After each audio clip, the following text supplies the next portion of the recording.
સુબા આ જો ને લોક બહુ દુખે. હવે બોલાવું છું. અવનીનું શું કામ છે ડોક દુખેનું? અરે જરાક ચોળી દે બેટા.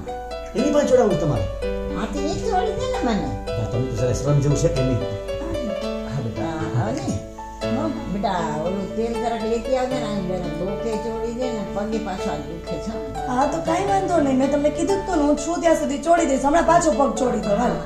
અરે પણ બેટા વાત તો કી હવે એની વાત થોડી તારે મનાય. એમ થોડું હોય પપ્પા, બાને ડોક ને પગ દુખે છે તો છોડી દો, એમાં શું થઈ ગયું? હવે દુખાવાની ગોળી આપી દેવાય એટલે એ બધું મટી જાય. અહીંયા વેકેશન કરવા આવી છે, આરામ કરવા આવી છે, તમે એની પાસે આવા કામ કરાવો છો? પપ્પા, મેં જ બાને સવારે કીધું તું કે હું એમને પગ છોડી દઉં છું. તમને શું વાંધો છે બાથી? મને તો એ નથી સમજાતું. મને બાકી કાંઈ વાંધો નથી. હવે એની ઉંમર થઈ છે એટલે નાના મોટા દુખાવા થતા હોય એટલે તું નથી સમજતી. પણ પપ્પા, આટલા વર્ષોથી તમારું આવું જ બિહેવિયર છે, હજી કઈ ચેન્જ થવાનું નથી. હું ક્યારે કઈ ખરાબ કહું છું કઈ? જો ભાઈ આ મારી દીકરી કહેવાય ને. હે મારે એવું એને કામ ચીંધું તો તને શું વાંધો? પણ એ અહીંયા આરામ કરવા આવી છે, વેકેશનમાં આવી છે, તમે એનું અહીં કામ કરાવશો. સાસરે તો કામ કરતી હોય. પણ એવું આ તો પપ્પા, સાસરે તો મારે 24 કલાક કામ હોય. અહીંયા તો મને મુસ્કાન એક વસ્તુ આમથી આમ મૂકવા નથી દેતી. આખા દિવસનું કામ માંગી માંગીને ખાલી ધાણા ભાજી આપી છે ને મને કે બસ આટલું કરી દો, આનાથી વધારે કાંઈ નહીં. તો પછી હું બાના પગ છોડી દઉં, બાની ડોક છોડી દઉં તો વાંધો શું છે? તો તારે બધે સરખું થઈ ગયું ને? સાસરામાં તું એ જ કરશ ને અહીંયા પાછું એ જ કરવાનું. અરે કહું તો છું ને 24 કલાક કામ હોય, અહીંયા નથી હોતું. પણ તો ત્યાં 24 કલાક કામ કરો તો અહીં થોડોક આરામ કરીને. બેટા એ આરામ જ કરે છે. જો પપ્પા, આ તને એવું લાગતું હોય ને કે હું તારી દીકરી પાસે કામ કરાવું છું. તે મારી એ દીકરી છે. તો હું હું એને ક્યાં ના ચીંધી શકું છું. પણ હું ક્યાં ના પાડું છું એની વાત? જો મને પપ્પા, નથી ગમતું તો હું ના પાડું. એવું નથી. પણ તમારે જો તમારું કાંઈક ને કાંઈક ઊભું જ હોય. હે ઘડી ટાટીઓ દુખે ને ઘડી ડોક દુખે ને ઘડી માથું દુખે ને ચશ્મા નંબર છે ને હવે કાંઈક કેટલું રોજનું કાંઈક ને કાંઈક હોય એમાં. તો ક્યાં સુધી તમારો ઈલાજ કરવો મારે? પપ્પા, તમારી આ ઉંમર થશે ને, ભઈલો તમને આવા શબ્દો કહેશે તો સારું લાગશે? બેટા તું જો તું જે રીતે કહેશે ને એવી રીતના હું નથી કહેતો. હું એને જો ઉંમર થાય ને એટલે બધાને તકલીફ થાય, મને થશે તકલીફ, બરાબર? તો હું કઈ કોઈને ઓર્ડર નહીં કરું મને આ કરી દે તે કરી તો દે. તમે પીડા સહન કરશો? દવા લઈ લઈશ. તો એ તો બાકી જ છે. કા દવા લઈ લ્યો, કા ચોરી દો તો ચોરી દો, તો દવા ન પીવી. બોડીમાં બીજા સાઈડ ઇફેક્ટ તો ન થાય. ઠીક છે, જેવી તમારી મરજી. બીજું શું? હું તો જો જી છે સાચું કહું છું. તમે ભલે સાચું કયો, સાચું કહેવાની એ રીત. તમે જ્યારે હોય ત્યારે બાને વળચકા કરતા હોય. મને આ નથી ગમતું પપ્પા. જો બીજી વાર આ વસ્તુ થવાની હોય ને તો આ ઘરમાં નહીં આવું. ના ના એવું ન કરતી બેટા, હું નહીં બોલું બસ. હા બસ. જોયું? આ તમારી લીધે મારી દીકરી મારાથી નારાજ થઈ ગઈ. તમને જરાય શરમ નથી બા? પણ મેં બીજું શું કીધું? આ એની મેરેજ મને પગ છોડવા બેસી ગઈ અને હું ઘડીક વાર આમાં આડે પડકે થઈને મને ડોકમાં કાંઈ થઈ ગયું. તો મને એમ થાય કે હવે પગ ચોડે તો જેને પછી મારી ડોકે ચોડી દે મને સારું થઈ જાય ને બેટા. આ પગ તમારા છે, ડોકે તમારી છે, ચોરે તો ખબર ન પડે તમને? નાના પાડી દેવાય ને? પણ એ મારી ભૂલ થઈ ગઈ ને, હા, એટલે મારે કાંઈ કેવું નહીં કોઈને. કહેવાની ક્યાં તમને કહું છું બા. હું તમને એટલું જ કહું છું કે તમે એની પાસે કામ હું કામ કરાવો છો? આમ તો તમે કહેતા હો કે દીકરી પાસે કામ ન કરાવાય. પણ હું ક્યાં કામ કરાવું છું? ખાલી ચોડવાની વાત થઈ ને મને પ્રેમથી ચોડી દે. બા તમને આ કરી દે, બા તમને આ કરી દે, એવું કરાવું બેટા. બસ ને તમારું રોજનું છે, કાંઈક ને કાંઈક ઊભું જોઈએ કાંઈક ને કાંઈક. હવે તમારી ઉંમર છે તો હોય ને. આમાં તો શાંતિ રખાય તમારે ઉંમર થઈ તો. નવું ઊભું લઈને બેઠા હો, આ કરવું ને આ કરવું ને તે કરવું ને પછી બિચારા બધા શરમમાં તમને કરી દે. ખૂણામાં પડ્યા રહેતા હો તો સારા મના. ખૂણામાં પડી રહેવાનું મારે. કાંઈ બીજું કહેવાનું કરવાનું. નહીં, કાંઈ કોઈ બોલવાનું નહીં મારે. પણ હવે તમારે બોલીને કરવું છે હું. હવે તમારી ઉંમર થઈ, હવે તમે બોલવા જેવા થોડા છો. બહુ બોલી લીધું તમે, હવે કાંઈ બોલવાની જરૂર નથી. ભાઈ એ તો તું મારા જેવડો થઈ ને કે તને ખબર પડશે. હા, એ ભલે તે દી વાત તે દી. મારે કઈ તમારે જરૂર નથી. ખૂણામાં પડી રહેવાનું કે ને સામાન ખાટલામાં પડી રહેવાનું કે. એટલે મારો તો જીવ જ હવે એમ એવી રીતે કાઢવાનું એમ ને. હા તો બીજું હું ગજામાણે શું કરવાનું હોય? બે જીવ કાઢવાના. બેઠા બેઠા ભગવાન નામ લ્યો ને. ભગવાનનું નામ લેવા કાંઈ લેવાય, સમજ્યા? એ આખો દી ભગવાનને ન જતા કરાય.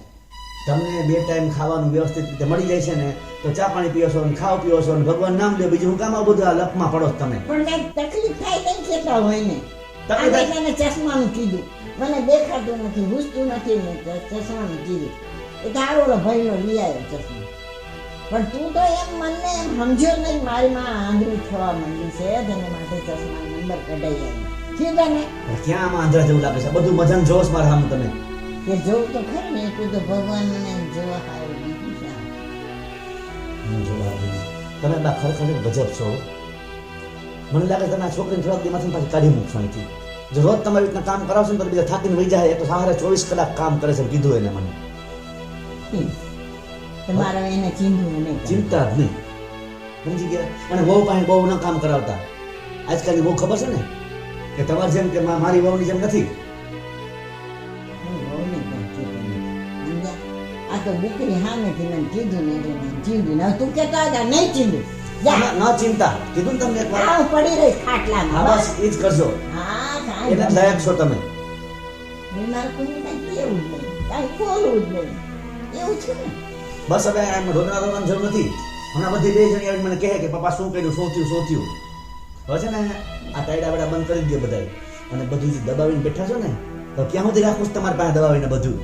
આ મિલકત તમારા નામે છે તો કેદી અમારા નામે કરવી છે? અમારી જિંદગી આમને વહી જાય. તમારો જીવ ત્યાં સુધી મારે રાખવી નહીં થાય. હવે રાખી ન કરવું છે. અમે થોડા તમને કાઢી મૂકીએ છીએ.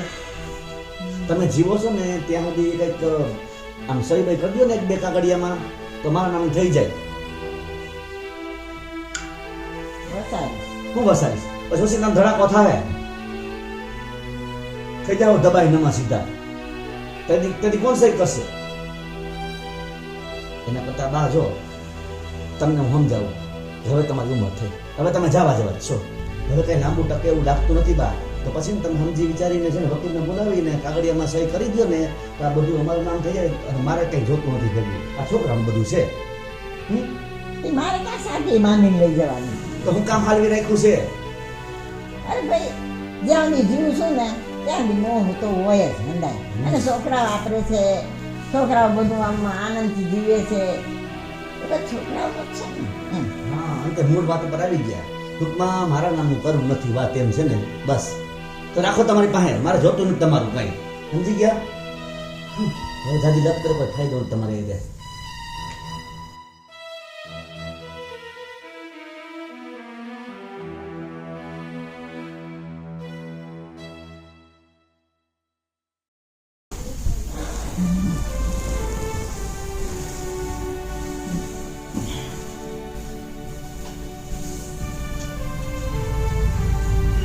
બા શું થયું?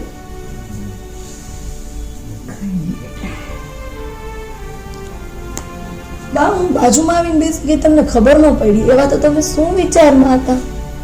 કઈ થયું છે? શું કહું બેટા તને? કોઈ કઈ કીધું તમને? ના ના એવું કાંઈ નથી. તો કેમ સમજાવું? જાય છે બેટા? ના ના હજી તો હું રોકાવાની છું. ખાવાની જાય. ના ના કેમ વાતને ફેરવો છો? કઈ થયું છે બા? બેટા બાપ મને જેમ તેમ ક્યારેક ક્યારેક બોલી નાખે છે ને એ જરાક દુઃખ થઈ આવે છે મને. હા બા સમજી શકું. તે દિવસે મેં પપ્પાને એટલે જ કીધું હતું. મારી તો ઉંમર થઈ બેટા, પણ એને ગમતું નથી કે તમે ઉંમરવાળા છો તો શું છે ખાટલામાં પડી લેવું કે. પણ માણસ જીવે ને ત્યાં સુધી એનો જીવ હોય. હોય જ બા, કેમ નહીં? મારે શું કેવું બેટા?